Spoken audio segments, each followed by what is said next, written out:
ಕೂಲಿಗಾರರಿಗೆ ಆಶ್ರಯ ಮನೆಗಳನ್ನು ಕೊಡಲೇಬೇಕು. ಕರ್ನಾಟಕ ಕಾಂಗ್ರೆಸ್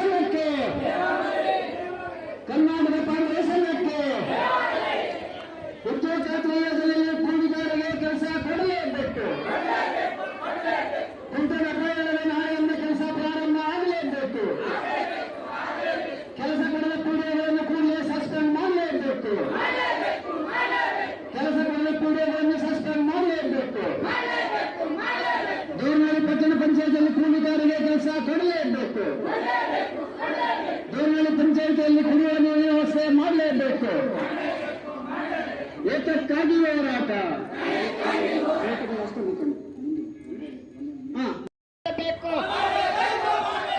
ಯಾದಗಿರಿ ಜಿಲ್ಲೆ ಬರಗಾಲ ಎಂದು ಘೋಷಣೆ ಮಾಡಲೇಬೇಕು. ರೈತರ ಪ್ರತಿ ಎಕರೆಗೆ 50,000 ರೂಪಾಯಿ ಪರಿಹಾರ ಕೊಡ್ಲೇಬೇಕು. ರೈತರ ಪ್ರತಿ ಎಕರೆಗೆ 50,000 ರೂಪಾಯಿ ಪರಿಹಾರ ಕೊಡ್ಲೇಬೇಕು. ಅನಾವೃಷ್ಟಿ ಎಂದು ಘೋಷಣೆ ಮಾಡಲೇಬೇಕು.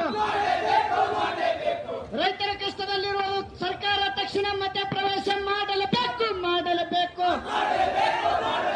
ಕೇಂದ್ರ ಮತ್ತು ರಾಜ್ಯ ಸರ್ಕಾರಕ್ಕೆ ಧಿಕ್ಕಾರ.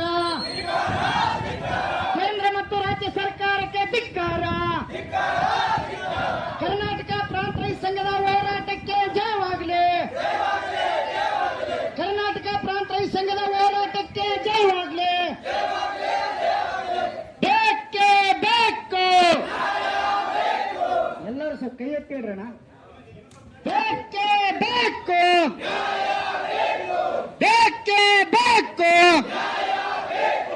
ಕರ್ನಾಟಕ ಪ್ರಾಂತ ರೈತ ಸಂಘದ ಹೋರಾಟಕ್ಕೆ ಜಯವಾಗಲಿ. ಕರ್ನಾಟಕ ಪ್ರಾಂತ ರೈತ ಸಂಘದ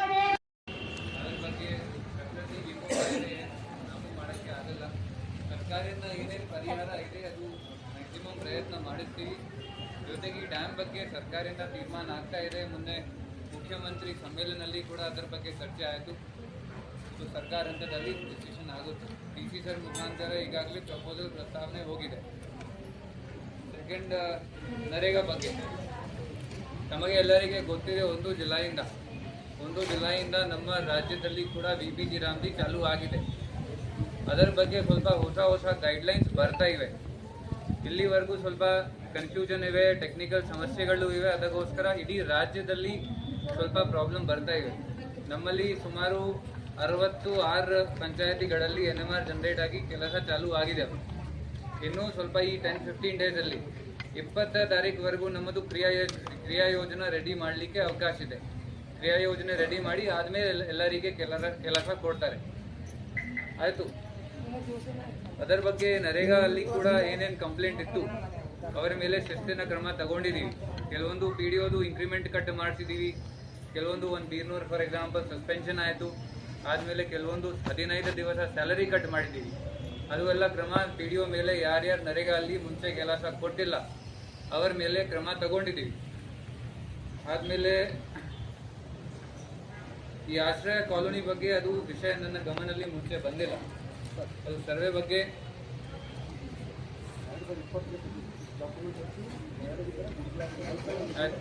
ಅದು ನಾನು ನೋಡ್ತೀನಿ. ಇಲ್ಲಿವರೆಗೂ ಗಮನದಲ್ಲಿ ಇದ್ದಿಲ್ಲ. ಸರ್ವೆ ಏನಾದರೂ ಇಶ್ಯೂ ಪೆಂಡಿಂಗ್ ಇದ್ರೆ ಸರ್ ಜೊತೆ DC ಸರ್ ಜೊತೆಗೆ ಚರ್ಚೆ ಮಾಡಿ ಬಗೆಹರಿಸ್ತೀವಿ. ಆದಮೇಲೆ JJM ಬಗ್ಗೆ JJM ಅಲ್ಲಿ ಕೂಡ ಕಳಪೆ ಕಾಮಗಾರಿ ಆಗಿದೆ. ಅದರ ಬಗ್ಗೆ ಕೂಡ ಮುಖ್ಯಮಂತ್ರಿ ಮೀಟಿಂಗಲ್ಲಿ ಚರ್ಚೆ ಆಯಿತು. ಇಡೀ ರಾಜ್ಯದ ಸಮಸ್ಯೆ ಇದೆ, ನಮ್ಮ ಜಿಲ್ಲೆದು ಮಾತ್ರ ಸಮಸ್ಯೆ ಇಲ್ಲ. ಅದರಲ್ಲಿ ಕೂಡ ನಾವು ಈಗ ತಾಲೂಕಾವಾರು ಎಲ್ಲ ಕಾಂಟ್ರಾಕ್ಟರ್ಗೆ ಕರೆಸಿ ಇಂಜಿನಿಯರ್ ಜೊತೆಗೆ ಮೀಟಿಂಗ್ ಮಾಡಿ ಏನೇನು ನಮ್ಮದು ಸಮಸ್ಯೆಗಳು ಇವೆ, CC ರೋಡ್ ರೀಸ್ಟೋರೇಷನ್ ಆಗಿಲ್ಲ, ಈ ಚರಂಡಿ ಒಳಗಡೆ ಪೈಪ್ಲೈನ್ ಹೋಗ್ತಾ ಇದೆ, ಡೆಪ್ತ್ ಸರಿ ಇಲ್ಲ, ಏನೇನು ಸಮಸ್ಯೆಗಳು ಇವೆ ಎಲ್ಲ ಪಟ್ಟಿ ಮಾಡಿಕೊಂಡು ಕಾಂಟ್ರಾಕ್ಟರ್ಗೆ ಕೊಟ್ಟಿದ್ದೀವಿ. ಅವರಿಗೆ 1 ತಿಂಗಳು ಟೈಮ್ ಕೊಟ್ಟಿದ್ದೀವಿ ಸರಿಪಡಿಸ್ಲಿಕ್ಕೆ. ಅವರು ಸರಿ ಮಾಡ್ತಾ ಇದ್ರೆ ಓಕೆ, ಅದರ್ವೈಸ್ ನಾವು ಅವರ ಮೇಲೆ ಕ್ರಮ ಬ್ಲ್ಯಾಕ್ ಲಿಸ್ಟಿಂಗ್ ಮಾಡಬಹುದು.